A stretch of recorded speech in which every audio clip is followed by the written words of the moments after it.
2,000 franchises. ServPro's able to respond in any part of the country at any time of the day.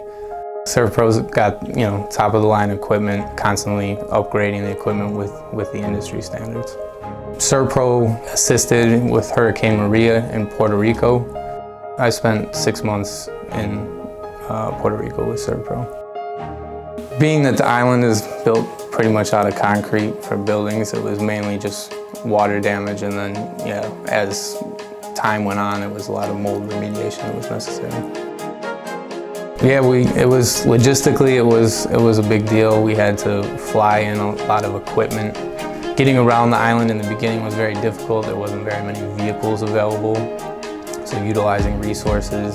ServPro Corporate was there, headquartered there, and helped with a lot of that.